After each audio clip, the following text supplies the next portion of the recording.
So welcome everybody to this fifth briefing on UN processes that we started last year during the COVID pandemic. It's been a really terrific opportunity for us to drill down on an issue of importance to our members and help members of parliament provide that oversight and engagement with the UN. So we know that next year in January in Doha, Qatar, there will be a program of action for the least developed countries. There are 46 LDCs, or least developed countries. And since the 2030 Agenda for Sustainable Development adopted in 2015 embraced the mantra, leave no one behind, the people, the 900 million people living in these countries are of particular concern to us. They are too often living in acute poverty and with many basic human needs still unmet. So we asked for two main questions. What was the target of cutting by half the number of LDCs in just 10 years? Was that an overly ambitious target? And is the slow process in the LDCs due to adverse global conditions or domestic policy choices that are being made? So we will, we have three speakers that we are going to hear from. And the first speaker is the ambassador, the permanent representative of Malawi to the United Nations, who is the chair of the LDC group in the General Assembly. So Perks Lagoya, we are looking forward to hearing your 5 minutes roughly on what exactly is happening, what's the state of play, and of course, through all of this, we're wondering what can members of parliament do right around the world. Over to you. Thank you very much. Thank you very much. Thank you. For organizing this. I hope you can hear me. Yes? Yeah, it's a little, yes. Okay, thank you very much. Moderator, Excellencies, honorable parliamentarians, ladies and gentlemen. I would like to thank the IPU for organizing this very timely briefing session on UN's commitment to the least developed countries. Now, before I go into my written statement, I heard one honorable parliamentarian asking what this is all about. Let me just start by a little introduction about the group of least developed countries. As it has been said, we are now 46 countries that are listed as least developed countries. That is the poorest countries on the planet. And the criteria for a country to be in this category is the level of poverty measured by GDP and other factors that classify countries as poor. The group was created in 1971. So this is 50 years now since the creation of the group. And over the years, we have had 4 programs of action. And the one that we have just finished in December 2020 is the Istanbul Program of Action. These are 10-year programs of action. Now, as we are preparing for the 5th program of action, which we'll have the conference. We're calling it LDC V because it's the 5th program of action. The main conference will be held in Doha, Qatar in January 2022. And the process, speakers who will come after me will elaborate more on the processes and what has been done, what has been done so far, what the race be done. But I am extremely delighted to speak before you, honorable parliamentarians, because you are a very, very important part of the whole process for us at the General Assembly and the international community to agree on how we are going to help the poorest countries in the world to graduate or to move out of this category of LDCs. As the moderator said, our aim was to graduate half of the countries or number of countries within the Istanbul program of action. That did not happen for many, many reasons, which will be elaborated further. Now, the engagement of parliamentarians in the Istanbul program of action is what assured the effectiveness, transparency, and accountability in the design, implementation, and review of the policies and programs. In particular, the LDC parliamentarians' ownership and leadership in the implementation of the Istanbul program of action, including the mainstreaming of the IPOA into their national development agenda, has resulted in the implementation of the right policies on sustainable development and effective and efficient utilization of domestic and external resources. In this context, the greater country ownership of the program of action by not only the executive branch of the government, but also by the parliamentarians in the processes leading to the formulation of the next program of action and its implementation is crucial and very critical. In this regard, I will avail this opportunity to brief the honorable members on some of the LDC's priority areas for the next program of action. First, the new program of action should come up with concrete actions and support measures at national, regional, and global levels to enable LDCs to recover from the pandemic, the COVID-19 pandemic, fully and expeditiously. While access to vaccine at an affordable cost is the #1 priority, we need much more to rebuild our broken health system, to deal with public health issues and future shocks. Second, the COVID-19 pandemic has wiped out our hard-earned gains in SDGs. LDCs are now the emerging frontier of extreme poverty, as well as half of the extreme poor live in LDCs. We need to make a fresh start to accelerate the progress. While LDCs need to ratchet up their national efforts, international support is vitally important.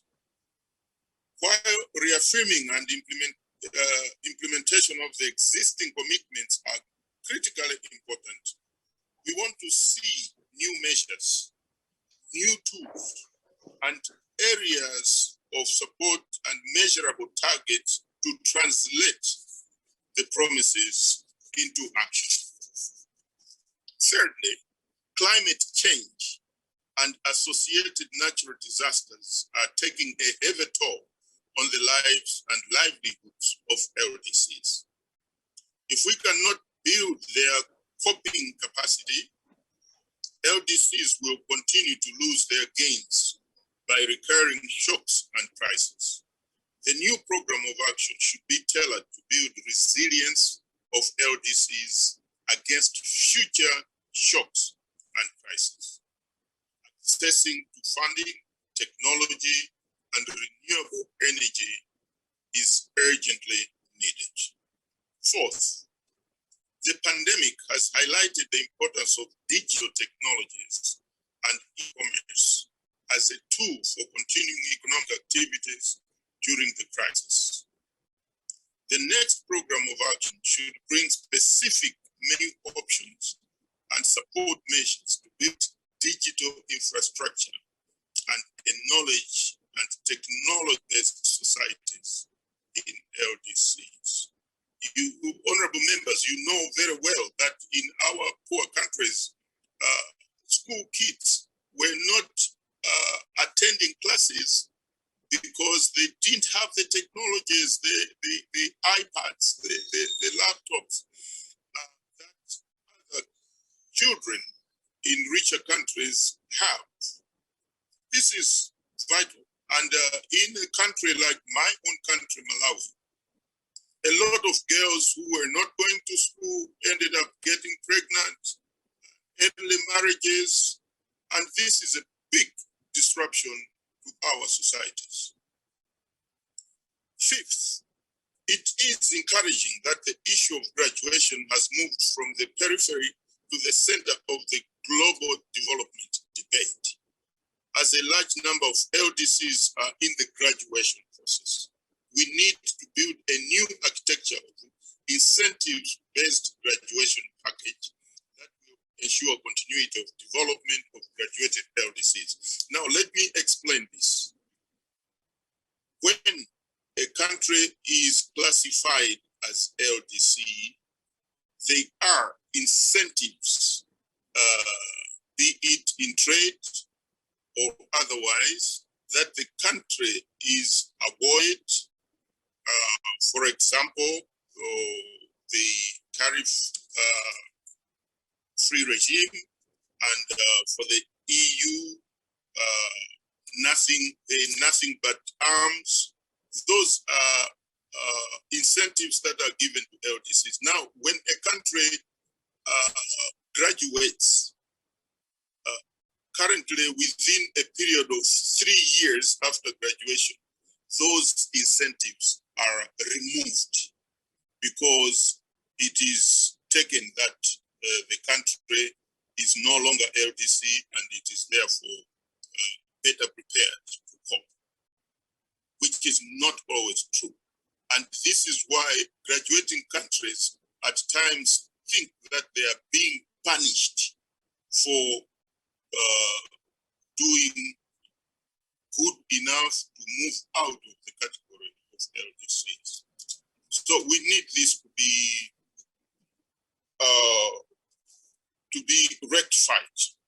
It's not a punishment to graduate from the LDC. Lastly, that is seventh, means of implementation is the lifeblood of the next program of action. We want to see renewed and reinvigorated commitment of our development partners and the countries of the South, with scaled up quantitative targets in the areas of aid, ODA, trade, debt relief, investment, and technology transfer. Similar support is warranted from the UN system, MDPs, private sector, and civil society. Finally, one of the reasons the Istanbul Program of Action failed to deliver on its promises was its weak and faulty follow-up and monitoring mechanisms. There were no systematic follow-up mechanisms in place to monitor the implementation at the country, regional, and global levels based on disintegrated data and in-depth analysis. We want to see a state-of-art follow-up and monitoring mechanism of the next program of action, which will be following up national level activities, monitoring sectoral policy development, maintaining substantive contacts, and liaising with UN system organizations and other partners on the regular basis. effective linkages should be made with the follow-up and review arrangements of the relevant UN conferences and processes, including the 2030 Agenda for Sustainable Development, Addis Ababa Action Agenda, and the Paris Agreement and the Sendai Framework. It Terrific. becomes even more meaningful when the outcomes and agreements, conventions agreed upon at the General Assembly are finally enacted into national laws in your countries. Parliamentarians are therefore indispensable in the formulation, enactment, implementation, monitoring, and evaluation of policies and laws in all processes leading to the LDC conference in Doha, Qatar. I look forward to hearing your views and suggestions, and I'm sorry that I've taken more than the 5 minutes allotted to me, because I had to explain, first of all, what this LDC group is all about and what we are doing. I thank you so much for this occasion to give me an opportunity to speak to the honorable parliamentarians with us. Thank you so much, Ambassador. And you have given a very thorough analysis. I will come back to you, and I'm sure some of our members are going to come back to you on whether the target of cutting by half the number was too ambitious. I think you've given us a full description of many of the things that were not specific enough, or some of the disincentives that are built into the system that really don't help.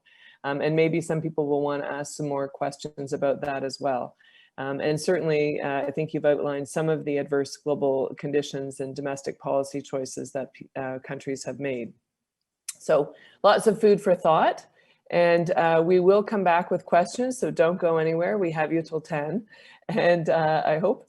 And I will now turn to the Undersecretary General and High Representative for Least Developed Countries, Landlocked Developing Countries, and Small Island Developing States, Ms.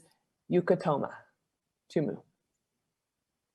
Thank you. Honorable Patty Tosny, honorable members of Parliament, His Excellency Ambassador Ligoya, Chair of LDC Group and Permanent Representative of Malawi to the UN, distinguished delegates, ladies and gentlemen, IPU colleagues. I thank the Honorable Patty Tony for the opportunity to brief members of the Inter-Parliamentary Union on the theme United Nations Commitment to the Least Developed Countries, a Reality Check. Honorable members, recognizing the need to step up action, 10 years ago, the Istanbul Programme of Action was adopted. In UNEs, we call it IPOA. Since then, a record number of LDCs have reached the so-called graduation thresholds. The 4 LDCs having graduated from the LDC category are Maldives, Samoa, Equatorial Guinea, and most recently, Vanuatu. 16 LDCs have reached the graduation threshold at least once. 4 of these LDCs are scheduled to graduate: Angola, Bhutan, Sao Tome and Principe, and Solomon Islands. Just a few days ago, ECOSOC endorsed recommendations now for Bangladesh, Laos, People's Democratic Republic, and Nepal to graduate within the 5-year preparatory period. This represents encouraging progress. However, the IPOA target itself, which is to enable half the LDCs to meet the graduation criteria, was not met. On the plus side, important advances have been made in key areas. Here I highlight access to information and communications technology, sustainable energy, health, education, gender, and governance. We, though, must be mindful that progress is uneven among and within the countries. Indeed, critical gaps remain where the LDCs as a group have fallen short of meeting the IPOA targets. And then came COVID. The COVID-19 pandemic has added new challenges and has a disproportionate impact on LDCs. Obviously, there is an immediate health crisis to be managed, but that only is the tip of the iceberg. We already have the first data. We can see how this ongoing pandemic has led to severe socioeconomic and capacity disruptions. Just to mention a few, we see declining exports, declining GDP, declining FDI, and declining remittances. Already precarious debt situations turn unsustainable. It means further increasing inequalities through increased poverty, including by now even food insecurity. And climate change has not taken a holiday. Quite the opposite. The situation also is worsening. It is too early to assess the breadth and depth of the pandemic's impact. However, it seems almost certain that progress made on the IPOA indicators is likely to be reversed. Our collective heightened vigilance is necessary, and we must redouble our efforts as we move forward. The forthcoming LDC conference in Doha, Qatar must succeed, and I take this opportunity to thank the government of Qatar for its offer to host and support the preparatory process leading to Doha, including the Parliamentary Forum as one of the 5 tracks we are working on for Qatar. We must ensure that LDCs recover from the pandemic, which implies equitable and timely access to COVID-19 vaccines. But it must be more than Band-Aid. It must be a commitment to partner with the LDCs to indeed build back better for inclusive and sustainable societies. In short, we must not leave once more the LDCs behind. The LDCs themselves must undertake steps towards this ambition, and they must enhance fiscal space, while the international community must reverse the ongoing decline in ODA to LDCs. It is also urgent that we find a sustainable and long-term solution to their debt situation. There is a lot of unfinished business of the IPOA, and we must act now. Eradicating extreme poverty, addressing food security and decent livelihoods in the LDCs stand out as high priorities. This calls for commensurate governance capacities. The emphasis of the IPOA on a strong governance system is as valid as ever, if not more so. Capacity building technology and knowledge transfer are a must, and it must include support for climate adaptation capacity, facilitation of access to climate funds, and delivery of policies that are disaster risk informed. Underpinning all this have to be inclusion, equality, and notably the empowerment of women and girls and minorities.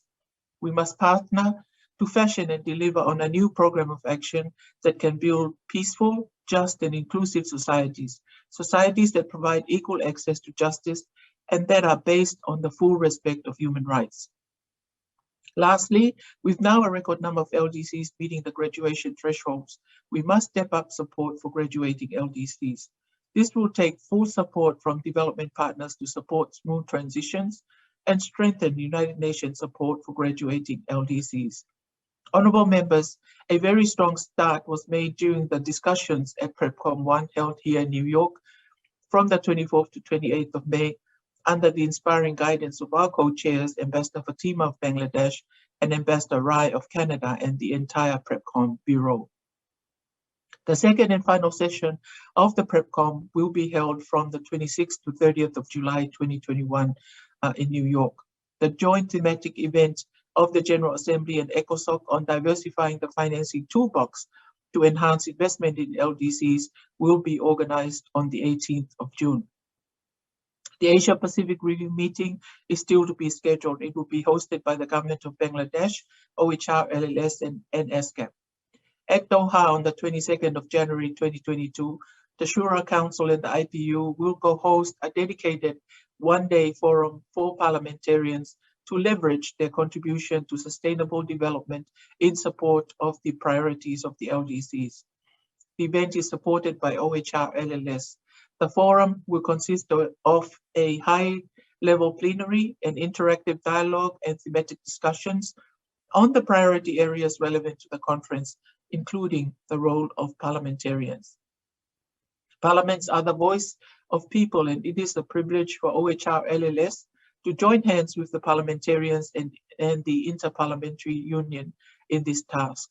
I urge you to proactively participate at the LDC 5 conference from the 23rd to the 27th January 2022 and the multiple processes leading to the conference in Doha. I am convinced that in my successor who will take up office on the 1st of July, you will have a strong partner. Honourable members, more than ever before, the LDCs need an ambitious outcome in Doha. We all need that outcome. We cannot leave people behind if we truly aim for sustainability in the years and decades to come. Together, let us seize the opportunity the LDC 5 conference gives us to recover lost ground on the SDGs, make important strides forward in the decade for action, and indeed leave no one behind. The entire United Nations system is committed to contribute to the global efforts to address the development challenges confronted by the peoples of the LDCs. I thank you.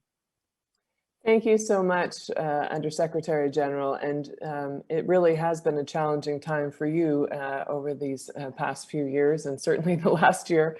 But you've given us some important dates that we'll try to put in the chat, and certainly we can follow up. Definitely IPU is very much present in that 2022 meeting. You identified one meeting, which I hope you'll put in the chat for us, on the 18th of June, and another one in July. If we can just get the dates so that our members who are interested will be able to monitor or perhaps ask questions of their governments about what's happening leading up to those meetings. Our next speaker is Professor Sekiko Fukuda Parr, who is with the New School of Social Research, and she's a member of the UN Committee on Development Policy, and we're thrilled to have you with us as well, Professor. It's a great honor to be able to speak to you about these challenges today. I'm going to make 3 points. The first refers to this question: was it realistic to set these goals? Well, I would say that this was actually not the right question. First of all, you're implying that it was a failure. In fact, it was not a failure in terms of progress for these countries. You know, over the last the LDC category was established in 1971, and for 40 years, you know, very little progress was made. Indeed, only 3 countries had graduated when the goal was set in 2011. But in fact, there are more countries that were 3 more countries were recommended for graduation, and 16 countries are actually lined up. These numbers are a little bit confusing, but in any case, about half of the LDCs meet graduation criteria for in the last years, with for graduation, which include these criteria include a number of vulnerability issues, such as not such as income per capita, yes, but also things like the human assets and other kinds of vulnerabilities. So basically, in fact, I would say that in the last 10 years, there has been an extraordinary acceleration in the progress that the LDCs are making in order to meet the graduation criteria. This has been unprecedented in the last 50 years. So, but I would also like to say that the point about goals is not that they are some sort of a technocratic planning target, but in fact, they are a tool for political mobilization to attract attention to important priorities, global priorities, and to mobilize policy attention and programmatic action and investments. And therefore, this is something that has to be leveraged. These goals have to be leveraged by political leaders as a part of a communication to do more, that business as usual should not be the approach. But I think it's there that I think we need to be thinking about the gaps. The opportunity of making use of such goals has, I don't think, been made. In our analysis, the second point I want to make is that in our analysis of the voluntary national reports for the that were for the SDGs that were presented annually, we make an overview analysis of what these reports say. The 45 VNRs that were presented in 2020 were analyzed with respect to what they actually contained. And we found that the mention that there are there are 25 SDG targets that refer to LDCs as a category in the 2030 agenda.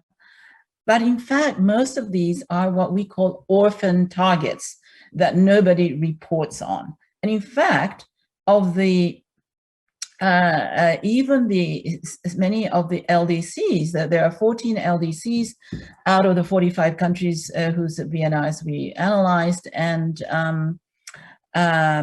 even 5 of those did not, in fact, mention the LDC status or the international support measures for the LDCs, which are part of the SDG framework of targets, including such things as support to investment promotion in the LDCs, market access for LDCs, and so on.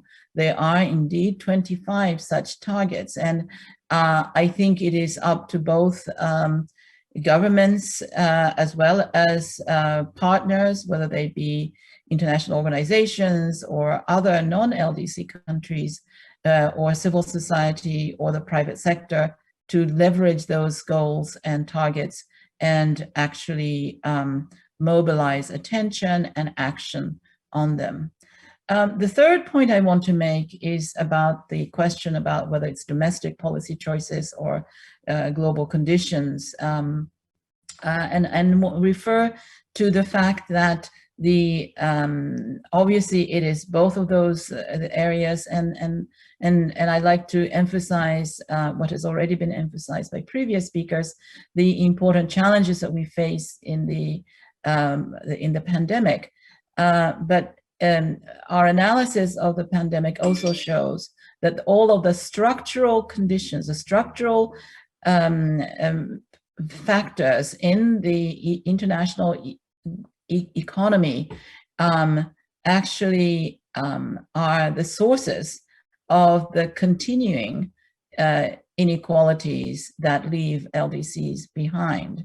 The COVID has actually widened inequalities amongst people and between countries. This is an analysis that is endorsed by many actors, including the IMF, the World Bank, the latest report of the independent panel of the WHO on pandemic preparedness and response. And on the LDCs, in fact, have managed to control the pandemic relatively well in comparison to the high-income countries. However, they are very hard hit by the international economic recession and such things as demand contraction that has hit all countries of the world. But the LDCs are particularly vulnerable to such external shocks because of the lack of resources for building resilience, such as putting up substantial stimulus packages, and therefore they face enormous increasing challenges, from debt to issues like access to the vaccines, and to the fact that just all over throughout society, there is very little support and safety net for people. And this is not just a matter of domestic policy choices, it is a matter of the structural conditions of the economy. For example, in workers who are in the global value chains, their employment status, the fact that they are often not just laid off, but also not paid for the work that they have done by the factory owners, is due to the fact that the power structures within the economy in which the lead firms in these global value chains are serving their own interests and doing least to pay up, actually. Many in the garment industry, for example, luxury brands are not paying the manufacturers who had produced goods that were then canceled. They canceled the orders and they did not pay the firms. So this is a kind of international economic structures that are extremely difficult for LDCs to cope with. So structural change changes in productive capacity, as well as the social and environmental, inclusive policies are what is needed. And that cannot be done entirely by domestic policy action alone. Thank you very much. Thank you so much, Professor. I wonder if we can get to some questions. I think you've outlined a number of issues that are worldwide structural issues, but in fact, on the VNRs, we have, I'm sure you're aware that we ask each parliament, have they had a chance to look at their VNRs that their country is submitting? Are they involved in the process? Are they aware? So the parliamentarians here can go look for those 25 SDG targets and make sure that they are being reported on in their country. And hopefully that will spur some more action, both on those targets, but in making better VNRs. So we have a meeting happening on July 12th during the HLPF on that very process. I think I had a question from Iraq. Perhaps Ms. Naji, you have a question now. I know that some information on the meetings taking place in June and July have been posted by Yeshi in the chat for everyone to take down those links if they'd like. Ms. Naji, did you have a question for our panelists? Oh, while you're thinking about that, I'm going to go to Benin, to Madame Baba Moussa. And again, she probably is going to ask her question in French. If you can make sure that you have interpretation on if you'd like to hear it in English. Over to you, Madame. Merci. Merci beaucoup. Et je remercie les présentateurs et je remercie cette occasion qui nous est offerte pour dire ce que nous pensons des PMA, les pays les moins avancés. Ma préoccupation est celle-là. Et qu'est-ce qui a été fait pour réduire le nombre à 46, c'est-à-dire avant les 46 pays les moins avancés, est-ce que le nombre était plus important? Et qu'est-ce qui a été fait pour ramener à 46? Ou bien de tout le temps, ces 46 pays sont restés tels? Ma deuxième préoccupation, c'est les fondamentaux. Lorsque nous prenons les ODD, moi je connais les 17 ODD, les fondamentaux, vous verrez que les premiers points, c'est éradiquer la faim et la pauvreté, enrayer, éliminer la faim. Ensuite, la santé, on va à l'éducation pour tous, on va à l'eau, l'électricité. Pour moi, si on est passé des OMD aux ODD, c'est parce que les OMD n'avaient pas été concluants qu'on a dû élargir et étendre à tout le monde. C'est tous les pays du monde qui sont engagés maintenant dans les ODD. À l'origine 2030, on doit pouvoir les atteindre. Donc, les fondamentaux pour moi, c'est les ODD. Chaque pays, mon pays, a ses cibles. Et par rapport à ça, nous avançons, nous contrôlons. Maintenant, je reviens aux réalités. C'est que le constat amer, c'est les pays les moins avancés qui ont toutes les richesses du sol, du sous-sol. Est-ce qu'il ne faut pas réorienter l'aide à ces pays en faisant en sorte que ces pays occidentaux, ces pays riches qui viennent travailler, exploiter le coltan, l'or, le diamant et tous autres minerais que nos sols et Dieu nous a donnés à travers les sols et les sous-sols, est-ce qu'il ne faut pas voir la politique que ces pays exercent?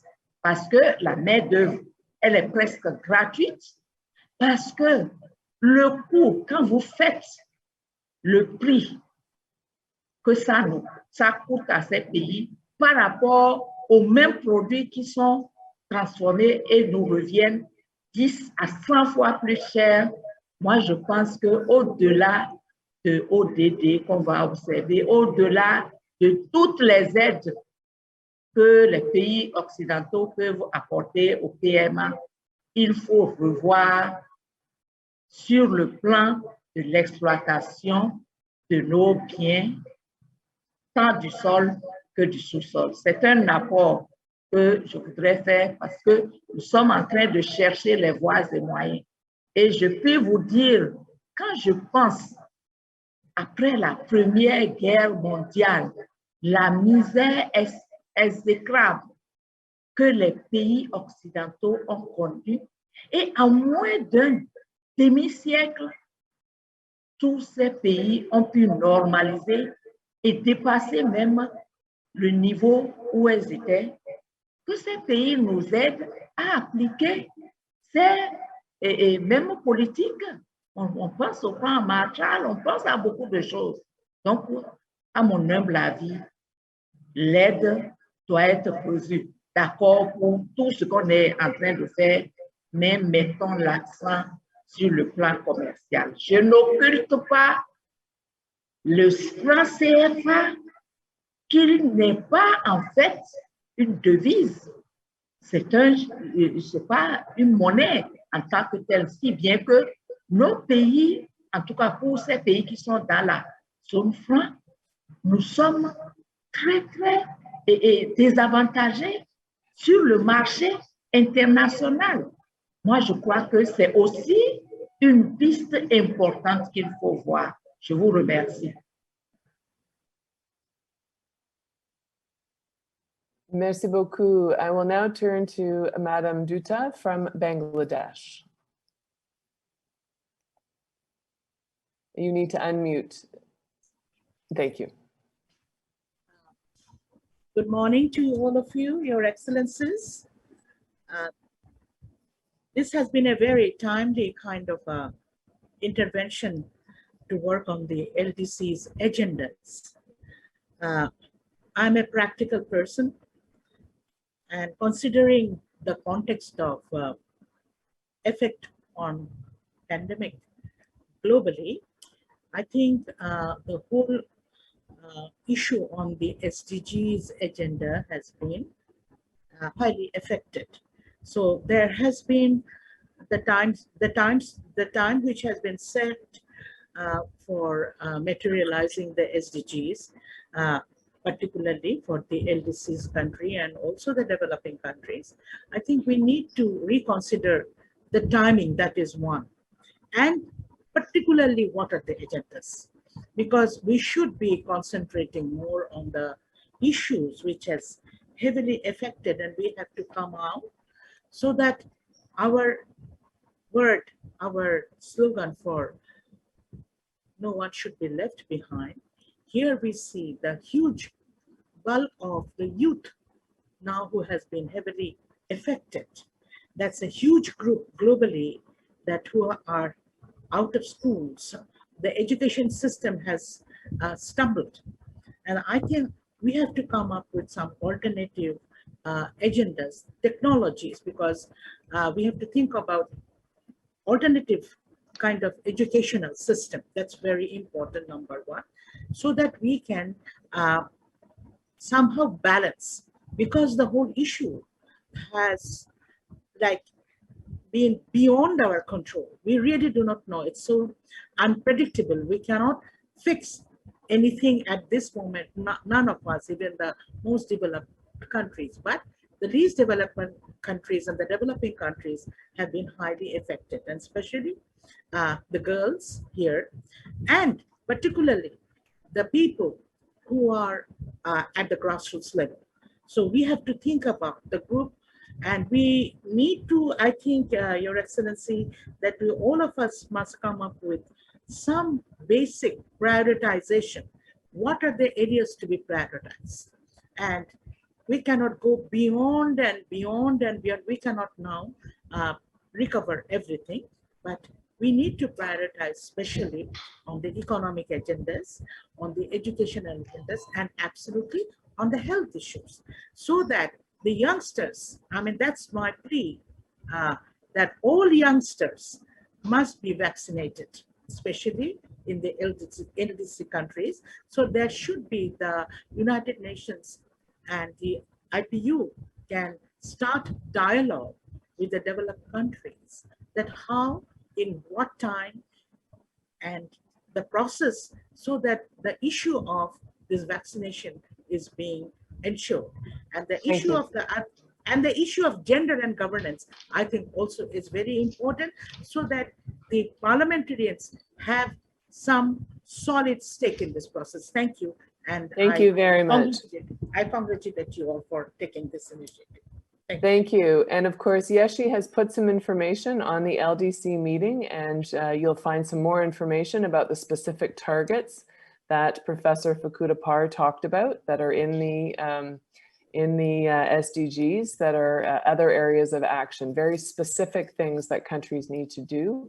And certainly on vaccine equality, the IPU has had some statements on that. So I encourage you to sign up for the IPU newsletter, which comes out about once a month, right on our opening page. I'm now going to turn to Ms. Naji from Iraq, and then I'll go to Mr. Mater from the IPU afterwards. Okay. Thank you again. First of all, I want to introduce myself, Dr. Inas Naji Meksusi, Specialization in the Fiscal Discourse Analysis. My question is related concerning this topic. First of all, that it means that we have it, some countries which are going to be within under the topic, the least developed countries. So this is from my country is Iraq. So the judgment of the United Nations concerning our country is going to be within one of the least developed countries. Actually, we have it different factors and different problems with our country, and many circumstances, many hard circumstances in our country. But my question is related to United Nations, how it's going to be judged for our country within these least countries, under which criteria is going to be included our country, and from which period to which period Iraq became one of the least developed countries. Thank you. Thank you very much. I'll now turn to Mr. Mater, and I think we're going to need to go to our respondents right after his questions. So Mr. Mater, over to you. Hi, good morning, good afternoon. I'm actually a Senior Advisor for Economic and Social Affairs at the IPU New York office. I work next door to Paddy. I work with Paddy. I have, can you hear me well? Okay. I have a couple of observations or questions I'd like to turn to the panel. Although I appreciate what Dr. Fukuda Par said, that at some level there's been more progress that appears on the surface. I'm also very mindful of the general view that comes directly from some of the LDCs. At the very end of the first PrepCon, the deputy representative of Uganda asked very emphatically, what went wrong? You know, after 10 years, we're not where we should be. So there is the general picture based on that one ambitious target to have the number of graduation eligible countries is generally seen as negative, although I agree that over the 50 years there has been some acceleration. Although let's also remember in 1971, there were only 26 LDCs. I repeat, 26, not 49 or 46. So there had been actually a huge worsening before there was an acceleration. But anyway, my point is very simple. Looking at the target, is it worth that the next Doha program of action set out a new general target, such as it was done in Istanbul, given that although it's true that an ambitious target can motivate countries and actors to work hard on this, if you don't actually succeed, at the end, it looks like failure. So is it even worth going for this general target, or is it not just better to focus on micro level targets where you say we want to improve health, education, etc., and then, you know, count at the end of the 10 years how many countries have achieved graduation and leave it at that. So is it even worth repeating this? The other observation is someone who has followed this for a long time here at the UN, is that I find that a lot is said and done looking at the LDCs versus the rest of the world, but not enough looking at the LDCs as a group working with each other, supporting each other as a bloc in relative protection from the rest of the world. Because it seems to me that so far, a lot of the structural problems that beset the LDCs, we heard from Benin particularly, this constant exploitation of resources without a real benefit for the countries, without industrialization actually taking hold in LDCs. Is it not time that we focus more on intra-LDC trade, intra-LDC finance, on local solutions, community-based solutions, and not bet so heavily on this export-led value chain growth model that feeds into a global marketplace that is ultimately saturated, incidentally. There is an oversupply and overcapacity globally. So I love to have some reaction on this. Thanks so much. Thank you, Alessandro. I also just want to draw attention to the three panelists that South Africa has posed a question. Who does the assessment for the country to graduate from being an LDC country? Is there any post-mentoring support to avoid regress? And I think the answer is going to be yes. And the UN on the first one and yes on the second one, perhaps not enough. But I will now turn to, why don't I go to you, to the permanent representative, Mr. Perks-Lagoya, Dr. Perks-Lagoya. Thank you very much. Very interesting discussions from everybody. And I will not answer everything, but I will try just to answer a few, and my colleagues will come in later. We, as LDC countries, at the beginning of the pandemic, made a statement. And this statement was to the international community, specifying areas that we needed and we still need assistance in. And in that statement, we called for a stimulus package for LDCs. I heard the Honorable Member of Parliament talking about the Marshall Plan. This is the type of assistance that LDCs are looking for. Europe, Japan, and the Western world would not have been where it is today if it were not for the Marshall Plan. And the crisis we are into today is in many ways much, much deeper, that we need indeed the stimulus package. Now, the amount of money required for us to move out of this pandemic and build back better is a lot of money required. We are happy that the international community through the IMF is talking about the SDRs, the 650 billion SDRs to be issued by the IMF.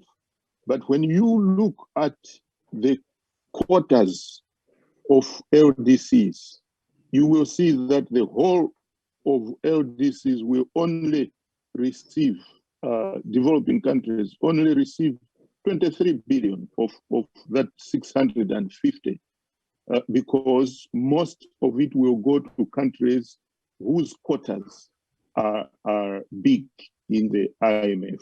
So our call is that those countries that don't need these SDRs should on-lend those SDRs to developing countries, including LDCs. That, we hope, if it happens, will make a big difference to our situation. The debt crisis we are in, we are thankful for the DISS of the G20, but you see, the debt is not cancelled. We are just given more time to repay the debt. And this assumption that after 2021, our countries will be ready now to start repaying the debt, it is totally wrong. The problems we are into as LDCs and all developing countries from the pandemic, these problems are going to be with us for some years before we recover fully. To assume that by end of 21, countries will now be ready to start repaying their loans is totally misguided. So we're asking for the G7, G20, and all our partners to extend further that period for repayment and to cancel completely the debts that we have. I will go to the question that Iraqi, the honorable member from Iraq asked on Iraq and the vulnerabilities that their country have, but that currently they are not considered as an LDC because of the high per capita income of that country. The UN is currently working on a multi-dimensional vulnerability index. This is especially for, it's an initiative for the SEEDs, that's small island development states. Most of them have a high per capita income because of the sizes of their islands, and they are not considered LDCs because of the per capita. So we are saying the per capita income alone, it should not be the only or the leading factor for a country to be considered as LDC. This multidimensional vulnerability index will look at the vulnerabilities of countries in different formats and consider if the vulnerability is high enough for that country to get assistance from the international community. So it will not only be per capita income required. So if Iraq has vulnerabilities due to other reasons, not the per capita income, it would qualify for the international community to start assisting it. The main theme of our LDC 5, the overarching, is productive capacities. We want the productive capacities in our countries to be enhanced. And this answers partly to the question by the honorable member, IPU, what went wrong for countries not to graduate? You know, the donor countries told us that, and they took commitment. They made a commitment that they will be transferring a minimum of 0.7% of their national income to developing countries, to LDCs. Up to present, only about 5 countries do that. The rest of them have not lived to the promise. If all the donor countries did that, we would be having 190 billion more money to LDCs. And this would by far help us in the problems that we have. There has been a question on the priorities that we have. I was talking to one very high-ranked UN official on his thoughts on what should we prioritize as we go to LDC 5. You know what he answered me? All the other priorities are useless if somebody is hungry, is poor, and goes to bed with an empty stomach. You know, so we have to think about what the honorable lady parliamentarian said. Poverty. We have now more poor people than before the pandemic. We have more hungry people now than before. Health is a big pandemic because of the. So let's think about these top priorities, and we will see that they all have a connection to all the 17 SDGs. And that is why we say all our priorities should be within the context of SDGs and Istanbul Program of Action. Yes, there have been countries that have graduated. We have Botswana, we have Vanuatu, we have Cape Verde, but who knows what the situation will be following the situation now. We hope, and our target, the question was, should we have another target which we may end up failing again, to say we want half of our countries to graduate? The issue is that our mantra is leave no one behind. It would be the right thing to hope that by 2030, there will be no LDC. Otherwise, if there will be, then we will have left other countries behind, which is not what we want. Let me stop here and give an opportunity to my colleagues to answer some of the questions. Thanks so much. Thanks so much, Ambassador. We are running a little over time, but vigorous discussion is always encouraged amongst parliamentarians. I will now turn to the Undersecretary General Utoika Manu, please.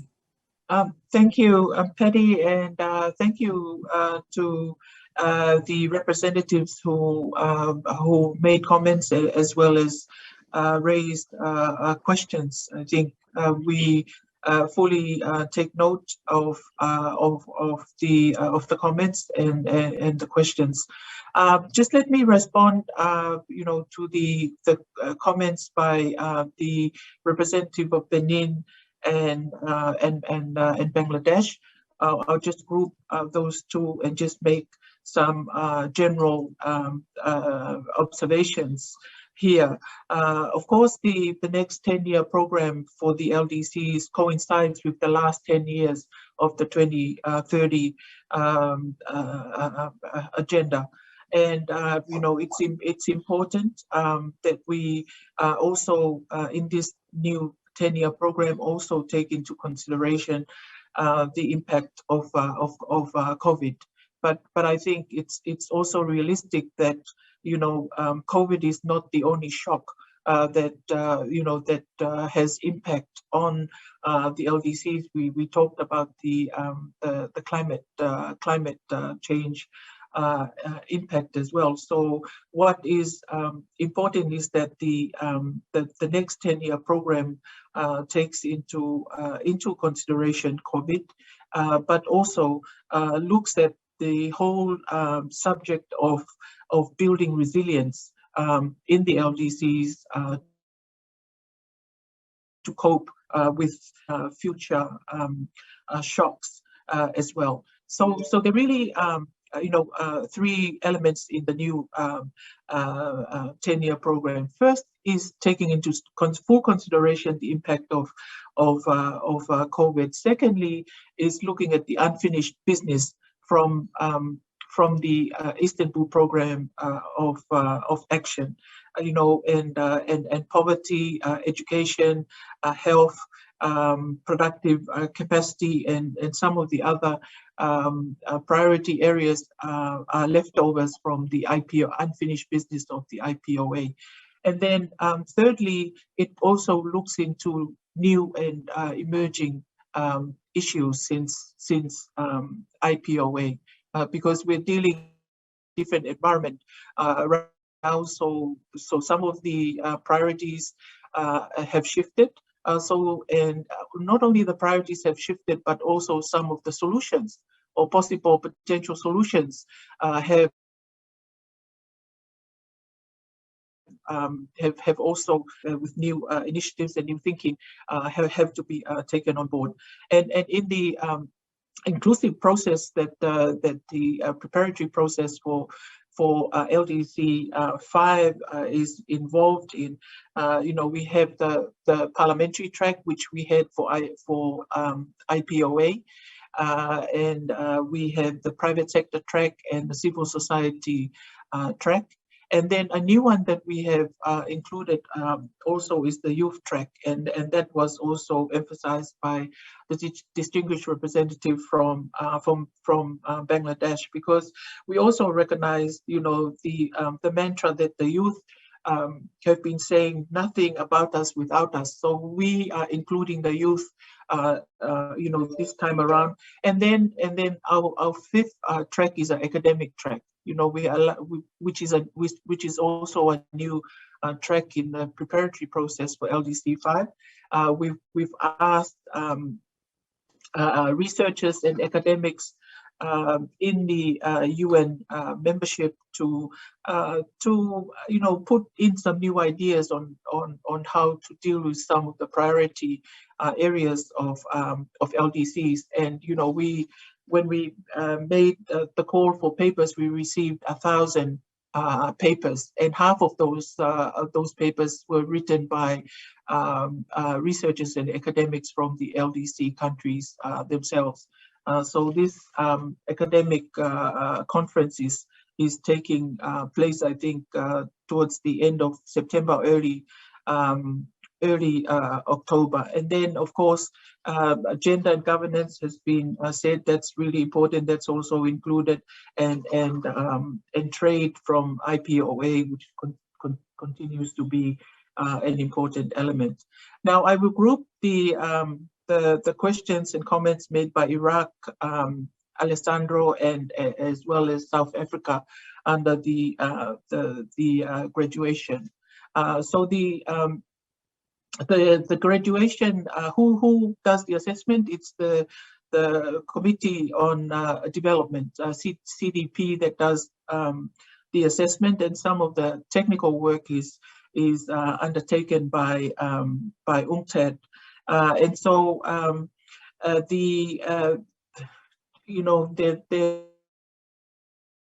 there are three main criteria. There's a GDP, there's a human asset, and an economic vulnerability.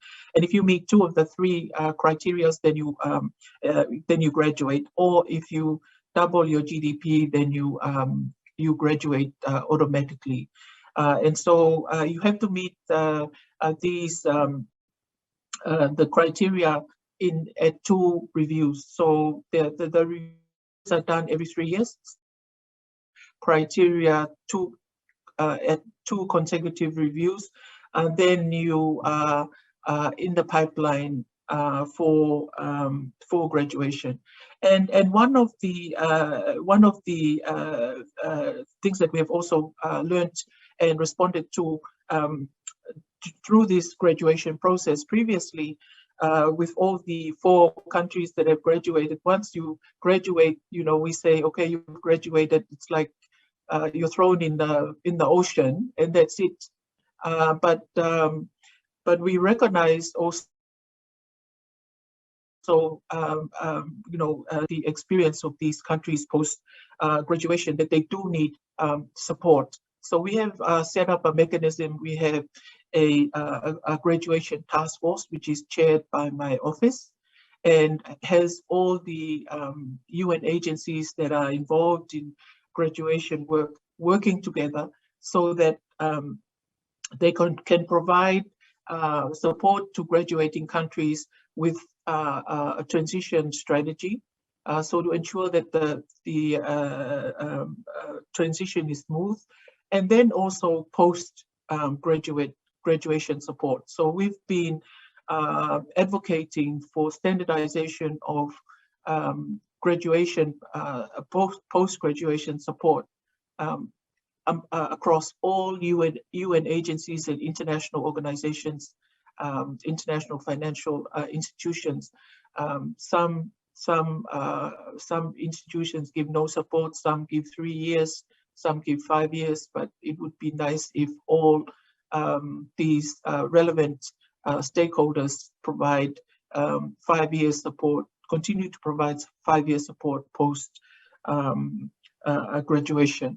So it's this support really continues, and that's why it's important to have ambitious targets to provide the kind of support that's required. Thank you. Thank you. Thank you so much, Undersecretary General. And of course, there are a couple of links that have been posted in the chat, and people can go and find more hard information there.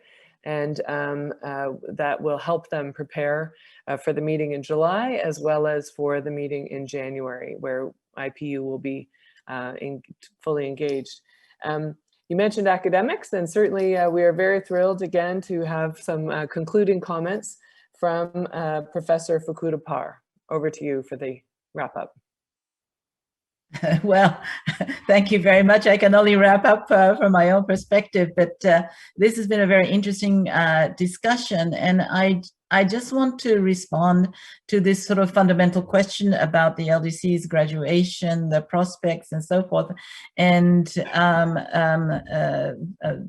both Honorable Ligoya and the Undersecretary General have provided a lot of responses to that. But I do want to make it quite clear that when I said that there's been an unprecedented progress in the last 10 years, that is what the kind of like the data show in terms of the criteria that are being used. But I want to emphasize the fact and agree with Alessandro that in fact the record is extremely poor, because what we're really looking for is the ability of the least developed countries, the poorest countries of the world, to be able to be resilient to external and internal shocks, and to be able to provide decent lives, productive lives, for people to be able to reach their potential, all people, in a very inclusive way, while ensuring environmental sustainability. And in that sense, these criteria and things like that for these quantitative targets play tricks on you. And I would say that of the criteria for meeting the LDC graduation, there are 3 sets, as the Undersecretary General emphasized. And the third one, the economic and environmental vulnerability, is the most important one. And that is the hardest one for countries to achieve, because it has to do with things like the resilience to ever-changing commodity prices, the instability of your export earnings, the people living in vulnerable environmental coastal zones or drylands and things of that kind, the susceptibilities to hurricanes and to, as well as now the pandemic. And this is why we in the Committee on Development Policy, we the members of the Development Policy have been arguing that that one of the most important things is this structural change within countries through policy choices, but also the changes in international economic arrangements that do not consistently leave these countries vulnerable. But the other side of that is to emphasize the fact that it's the rich and powerful countries, corporations, elites that are also benefiting from this system.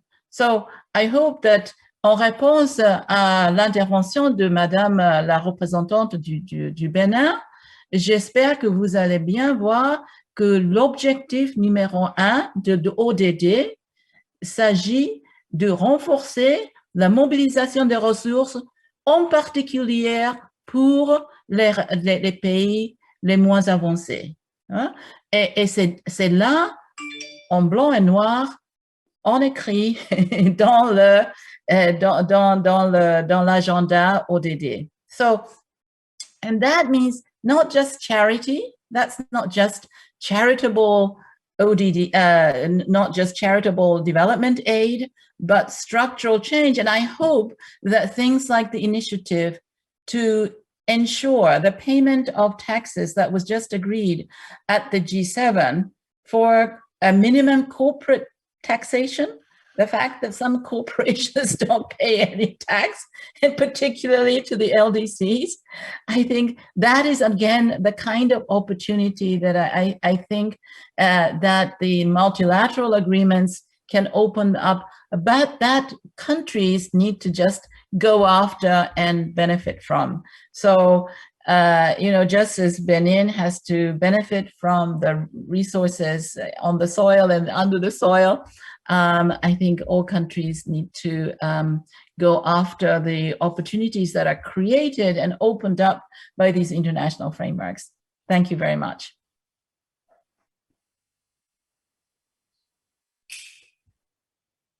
It's always good to unmute myself. Thank you, and thank you for those challenging words to all of our parliamentarians. I noticed that I have Congo. Unfortunately, we have run out of time. Perks, do you have one quick question or comment? One quick one. And this is where our parliamentarians can help us. You know, the amount of illicit financial flows that leave our countries is much more than the ODA we receive. And if you can make laws within your countries to curb corruption, to make sure that the multinational companies pay their taxes, you see that within our national economies, we would generate a lot more resources that will go towards development, other than just depending on donor countries. There is a lot we can do in our own countries, and we should stop illicit financial flows. And you parliamentarians have the power to do that. Thank you. Thank you. And you know that our parliamentary hearing was on the topic of corruption, and we made a statement in the House last week, or in the General Assembly rather, last week on that special session. And I think we're going to have you back as well for another session with our parliamentarians. You give good marching orders, all of you. So thank you very much. I do want to draw people's attention to the June 23rd briefing on the food systems in preparation for the Food Systems Summit. And of course, on July 12th, we have our parliamentary meeting on the occasion of the HLPF. So all of that information is on our website, and you can sign up directly, and please do sign up directly through the systems that's available. And I apologize again to Congo that we have run out of time. This was a meeting from 9 till 10, and we've kept you for an extra 20 minutes. But as I say, vigorous discussion is terrific. And to our three panelists, to the Undersecretary General, thank you for all your hard work over the years, and wish you very much success in your next chapter as well.